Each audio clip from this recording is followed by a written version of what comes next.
कक्षा 12वीं में पढ़ने वाली एक छात्रा जो कि उत्तर प्रदेश के मुरादाबाद के थाने की है, उसी के गांव की रहने वाली थी। और ये कुछ समय पहले की बात है। वो होली का पर्व मनाकर अपने घर पर नहा रही थी। इसी बीच में उसके घर से 3 दबंग घुसते हैं। उन 3 दबंगों ने उसके नहाते हुए का अश्लील वीडियो बनाया और फोटो भी उतार ली। उसने विरोध किया तो उसने दबंगों ने उसके साथ गंदी हरकतें करना शुरू कर दिया। छात्रा इस बात को लेकर बेहद परेशान हो जाती है। अब अपने पिता दूसरी पूरी कहानी बयां करती है। इसके बाद उसके पिता और वो लड़की थाने जाकर FIR दर्ज करवाने की मांग करते हैं, लेकिन इस थाने में तैनात एक दरोगा नाम है उसका सिकंदर इस पूरे मामले को सुनता है। लेकिन सुनने के बाद उसने महज शांति भंग की धाराओं में मुकदमा दर्ज करने के बाद अपनी जिम्मेदारी से इतिश्री कर ली। ऐसे बताया जाता है कि उस छात्रा ने अपनी जिंदगी की लीला को हमेशा के लिए समाप्त कर डाला। इसके बावजूद भी उस दरोगा ने, जो सिकंदर था, उसने इस घटना से कोई सबक नहीं लिया और भविष्य में उसने ऐसी एक घटना घटित की कि इसके बाद यूपी की पुलिस जहां पर भी बात पहुंची उसके बारे में, उस पुलिस वाले दरोगा को ये बहुत ही गंदा इंसान है, जो उसने काम किया है, अपने फर्ज को अदा नहीं करा। उसने अपने आप को ही ऊपर समझा और इतिश्री समझ ली कि भाई मुझे काम नहीं करना, अपने में मस्त रहता था। और आज की कहानी उसी दरोगा की है जो दूसरी बार अपना मुंह छुपाकर मुरादाबाद से सीधा पीलीभीत भाग गया। नमस्कार, ये सच्ची घटना मैं आपको सुनाने जा रहा हूँ। सच्ची घटना है उत्तर प्रदेश के एक जिला की अमरोहा। और कुछ समय की पहले की बात है। एक महिला SP से मिलने के लिए, कुंवर प्रताप सिंह से मिलने के लिए अपने इंतजार कर रही थी अपनी बारी का। तभी उस महिला कांस्टेबल को आवाज लगती है। आवाज लगने के बाद वह महिला कांस्टेबल जैसे ही SP के सामने जाती है, आंखों में आंसू थे और रोने लगती है। SP ने पूछा, क्या बात है, तुम इतना परेशान क्यों हो? जब उसने कहानी बताई, वाकई उसकी कहानी दर्दनाक थी। दरअसल वो बात बताती है कि वह मुरादाबाद के एक जो थाना लगता है, वो हाईवे के किनारे, उसी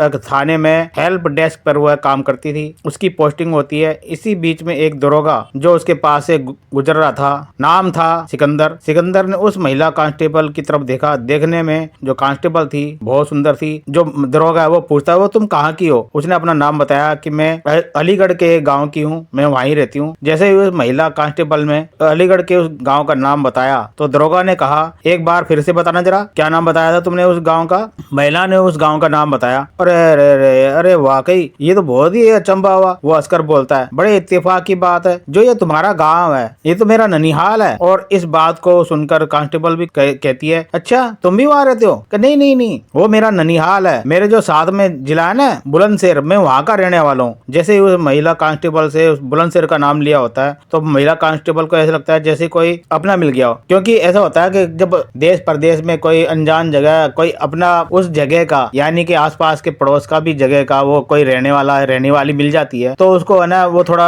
मजबूती मिल जाती है कि है कोई मेरा जो साथ में रहने वाला था और जानकार है। ऐसे करके उससे मिलने लग जाता है। उसकी जब रात की ड्यूटी होती है महिला कांस्टेबल की, तो दरोगा ने उस महिला कांस्टेबल को कहा कि तुम अब रात में कहाँ जाओगी, परेशान हो जाओगी, तो इसलिए क्यों ना मेरे साथ ही चलो। महिला कांस्टेबल इसलिए मना कर नहीं पाई क्योंकि वो है ना चाहती थी कि मैं अकेली हूँ, कोई मेरे साथ हो। हालांकि ये दरोगा है और इसमें कोई वो डरने की बात नहीं है, ये भी पुलिस वाला, मैं भी पुलिस वाली, तो ये क्या करेगा, सोच के वो उसके साथ में चल पड़ती है, जाने को तैयार हो जाती है। पहली बार था जो कि है ना उस महिला दरोगा को है ना, और महिला कांस्टेबल को वो दरोगा उसको छोड़ के आता है। पर अब धीरे धीरे है ना वो उसके साथ वो नजदीकियां बढ़ाने लग जाता है महिला कांस्टेबल से वो दरोगा। अब जब धीरे धीरे वो है ना उसको अट्रैक्टिव करने लग जाता है, यानी कि वो चाहता है कि मैं है ना महिला दरोगा से है ना किसी तरह से है ना अपनी नजदीकियां बढ़ाऊं और इसके मौके का फायदा उठाऊं। वो जो महिला कांस्टेबल थी वो भी सोचती है कि चलो कोई बात नहीं, जान पहचान का है, साथ में पड़ोस का है और वहां पर इसका ननिहाल बता रहा है, ये भाई ठीक है। और वो भी कोई ज्यादा उम्र का नहीं था, करीब 25-26 साल का था। जो महिला कांस्टेबल थी वो भी करीब 20-22 साल की थी। तो सोचती है कि शायद ये कुंवारा ही होगा, तो अब इसे सोच के वो भी अपनी थोड़ी सी लालच में आ जाती है। तो कहती है ठीक है कोई बात नहीं। जो दरोगा था वो कहता है कि क्यों ना हम आपस में मिलजुल के रहें और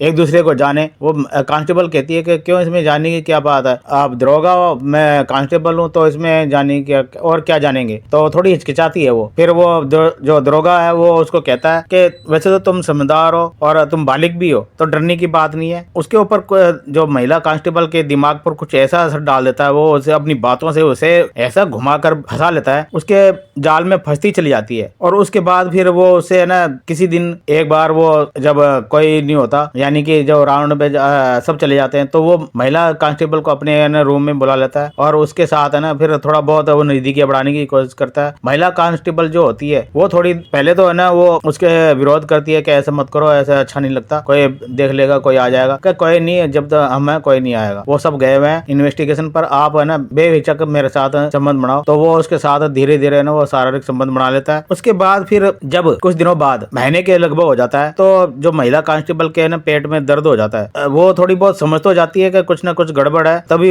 फिर वो कहती है कि ना इसका अल्ट्रासाउंड कराया जाए तो अच्छा है, पता तो लगे कि क्या बात है। वो तो कहता है ठीक है। दरोगा कहता है चलो भाई मैं तुम्हें ना अल्ट्रासाउंड करवा देता हूँ और उसके बाद देखेंगे। तब अल्ट्रासाउंड में पता लगता है कि अरे ये तो 1 महीने का बच्चा है और ये प्रेग्नेंट है। तो ये तो दरोगा तो सहम जाता है एकदम से। वो कहता है कि यार इतनी जल्दी काहे की थी उसे करने की, अभी तो हम एंजॉय कर रहे थे और अब मैं तुमसे शादी करूंगा, ऐसी कोई बात नहीं है, तो तुम क्यों परेशान हो रही हो। वो तो बोलती है कि ठीक तो है पर शादी अब कर लेते हैं, इसमें क्या है। तो बोला कि नहीं नहीं इतनी जल्दी नहीं है, अभी हम ना थोड़ा स्टेबलिश तो हो जाए, उसके बाद देखेंगे हम शादी करेंगे कि नहीं करेंगे, वो तो बाद की बात है, फिलहाल हम स्टेबलिश हो जाए। हालांकि जो महिला कांस्टेबल बोलती है कि स्टेबलिश हो तो गए, तुम दरोगा हो, मैं कांस्टेबल हूँ और इससे बढ़कर और क्या चाहिए, क्या तुम एसपी बन गए तभी मुझसे शादी करोगे। कि नहीं नहीं ऐसी कोई बात नहीं है, तुम चिंता मत कर, बेवजह ना टेंशन मत लिया कर, जब मैं हूं ना तो कोई बात की चिंता मत कर। वो कहता कि ले भाई तू है ना ऐसे कर, ये दवाइयां खा, तेरा है ना बहुत टेंशन हो रही है तो दवाइयों से मुक्ति पा, पहले टेंशन को खत्म कर। वो लेकर ठीक है, वो दवाइयां खा लेती है। पर वो जो महिला कांस्टेबल के पेट में जो था ना वो जो 1 महीने का बच्चा था, उसे गिर जाता है, यानी कि गर्भपात हो जाता है। कहती है कि तुमने ऐसी कौन सी दवाई खिलाई थी, कि मैंने तो ठीक दवाई खिलाई। अब लोग बाग कहेंगे कि मैंने शादीशुदा हुए नहीं, कुछ हुए नहीं और बच्चा कैसे हो गया, है ना, समझने की बात। तो इसलिए है ना पहले शादी करेंगे, उसके बाद है ना ये देखेंगे बच्चे फच्चे, तो अभी फिलहाल तू रहने दे, ये टेंशन मत ले, जो हो गया सो हो गया, सब सही है। ऐसा करके फिर वो क्या करता है, दरोगा जो है फिर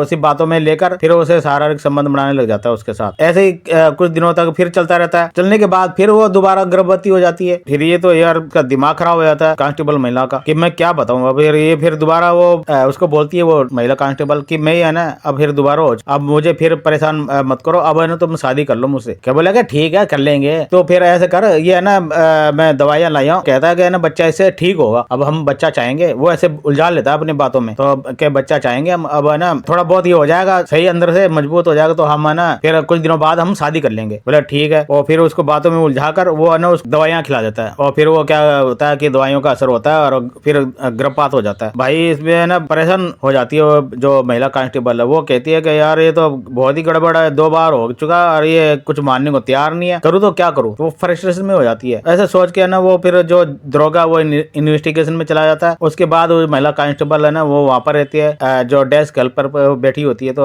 हेल्प डेस्क पर। तो उसके पास पे एक फोन आता है, क्योंकि है ना उसके जो फोन था जो दरोगा के पास था वो फोन स्विच ऑफ था, तो इसलिए है ना उसके पास फिर आता है जो थाने के हेल्प डेस्क पर। तो वो महिला कांस्टेबल वो उठाती है, वो बोलती है कि हाँ जी बोलो कौन। उधर से एक महिला ने फोन किया हुआ होता है, वो बोलती है कि तुम कौन हो। अब दोनों एक दूसरे को ऐसे कहते हैं तुम कौन हो, तुम कौन हो, तुम बताओ तुम बताओ। तो वो फिर बोलती है कि मैं है ना जो यहाँ का दरोगा है, जो एसएचओ यहाँ का, उसकी बीवी हूँ। बोलती कि है उसकी बीवी। तो वो बोलती हाँ उसकी बीवी हूँ। अब वो कहाँ है साहब। बोले कि अभी वो इन्वेस्टिगेशन में गए हैं, तो अभी आएंगे जब फिर मैं बात करा दूंगी उससे। तो बोले ठीक है। लेकिन वो फिर सुन के वो अचंभे में पड़ जाती है कि यार ये तो क्यों उसने बताया नहीं था दरोगा ने कभी महिला कांस्टेबल को कि वो शादीशुदा है और उसकी बीवी है। एकदम से ना दिमाग उसका हिल जाता है, समझ नहीं पाता कि मैं क्या करूँ क्या नहीं करूँ, अब किसको सुनाऊं ये कहानी अपनी, किसको बताऊं। परेशानी हो जाती है बहुत ज्यादा। तो फिर वो दरोगा आता है, तो उसको बोलती है जो महिला कांस्टेबल है, उसको बोलती है, अवनी रख लेते महिला कांस्टेबल का, वो जो अवनी है वो आकर बोलती है दरोगा को कि भाई एक फोन आया था, ये है ना वो कह रही थी कि तुम्हारी बीवी है। वो कौन है, क्या तुम शादीशुदा हो। कह रहे कुछ नहीं है शादीशुदा, मैं कुछ नहीं हूँ शादीशुदा। पता नहीं कौन थी वो, कह नहीं वो बता रही थी कि मैं ना आ रही हूँ तुम्हारे पास। नहीं नहीं नहीं उसको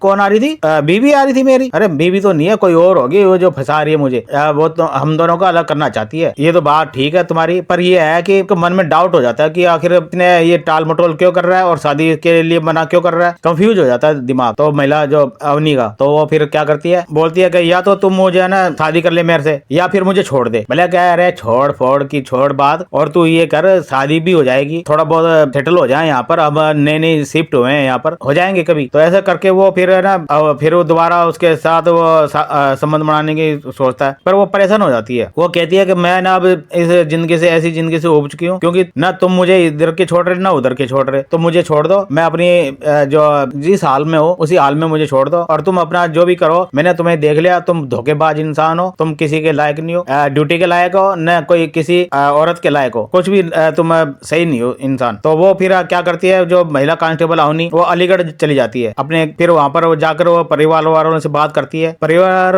जो उसका है वो उसे फिर बोलते हैं कि बेटा अब तू शादी कर ले, सगाई कर देते हैं तेरी, फिर बाद में तू है ना शादी कर लियो, क्योंकि है ना तू अकेली रहती है और थाने में रहती है, तो हमें भी है ना अच्छा नहीं लगता, या तो तू नौकरी छोड़ दे, कुछ दिनों से हम देख रहे हैं तो है ना बहुत परेशान हो रही है। बोले हाँ पापा, अपने माँ बाप को बोलती है, हाँ मैं कुछ दिनों से परेशान हो रही हूँ कि काम, अब वो बताती नहीं है कि क्या बात है, वो फिर यही बोलती है कि ना काम का बोझ है ज्यादा, इसलिए है ना मैं बहुत ज्यादा परेशान हो रही हूँ। वो बोले कोई बात नहीं, तो ऐसा करो सगाई कर ले। वो फिर सगाई कर लेती है दरोगा सिकंदर को, कि है ना इसने है ना वहां पर जाकर ना सगाई कर ली। बहुत खुंदक आती है उसको, यानी कि गुस्सा आता है, तो उसको फिर वो मारपीट करता है वहां पर जाकर, पर कि तुमने ऐसे क्यों करा, मेरी इजाजत नहीं ली तुमने, और मुझसे है ना बिना पूछे ही तुमने सगाई भी कर ली। बोले कि तुम क्या, तो क्या करूं मैं, ना तुम्हें इधर के रहने दे रही ना उधर के रह के मर जाऊं क्या तुम्हें, मैं भी पुलिस में हूँ और तुम भी पुलिस में हो, ये जानते हो कि तुम, फिर मैं क्या कर सके। वो फिर उसको धमकी देती है, कहले ठीक है जो कुछ करना कर लियो, अब है ना बेकार की बातें मत करा कर, आओ एंजॉय करते हैं, भाड़ में जाओ तुम और तुम्हारा एंजॉय, मुझे नहीं करना, तुम अपनी जिंदगी में खुश रहो और मुझे भी अपनी जिंदगी जीने का अवसर दो, ठीक है ना। अगर तुम्हें शादी ही करनी तो कम से कम मुझसे तो कर लो। बोले कि तुम ना शादी करे, वो है कौन फिर जो तुम्हारी वो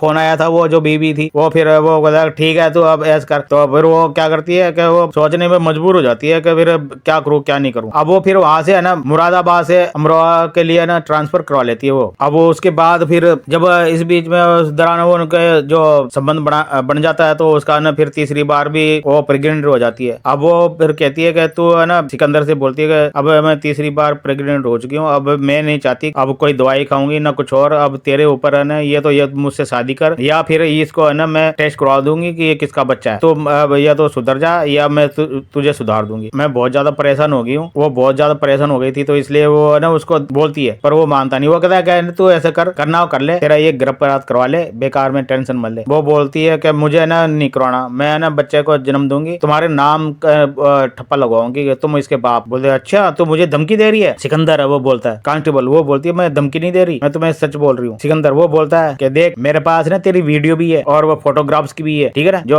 हमने संबंध बनाए थे ना उसकी, मैं उसमें मैं नजर नहीं आ रहा, ना मेरा खोपड़ा नजर आ रहा, बल्कि तू है ना नंगी नग्न नजर आ रही है। उसकी है ना तेरी फोटो और वीडियो है ना सोशल मीडिया में और हर जगह तेरा है ना वहां पर पहुंचा दूंगा जहां पर तूने सगाई करी है, तो या तो तू मेरी बात मान जा और जैसे चल रहा है वैसे चलने दे। अब वो भाई किसी तरह बचती बचाती उससे, वो है ना अपने जो हाई अपने उच्च अधिकारियों से बात करती है और कहती है कि मैं ना ऐसी बात हो रही है मेरे साथ। तो वो वहाँ के उस टाइम के थे उच्च अधिकारी, वो उसकी बात थोड़ा बहुत मानते नहीं है, वो अनसुनी कर देते हैं। अरे ठीक है जो है रहने दे। अब वो उसको उल्टा समझाते हैं कि अपनी है ना पुलिस की है ना बदनाम होगी और तू ऐसा मत कर, और ये है ना गर्भपात करवा ले और इसको है ना बात को बढ़ा मत, ऐसा करके जो बोलते हैं। भाई जब उसको पता लगता है दरोगा को सिकंदर को, तो वो है ना बहुत खुंदक आता है, उसको खूब गुस्सा आता है, फिर वो उसे मारपीट करता है। आखिर वो है ना परेशान हो जाती है, फिर वो वहां से जाकर ये सोचती है कि मैं इस फील्ड में इसलिए आई कि महिलाओं की मैं रक्षा करवाऊंगी, रक्षा करूंगी और किसी अन्याय से है ना बचाऊंगी महिलाओं को, और मैं खुद अन्याय का शिकार हो रही हूँ। वो समझ नहीं पाती मेरे साथ क्यों हो रहा है ऐसा, मैं करूँ तो क्या करूँ। तो इसी वजह से फिर वो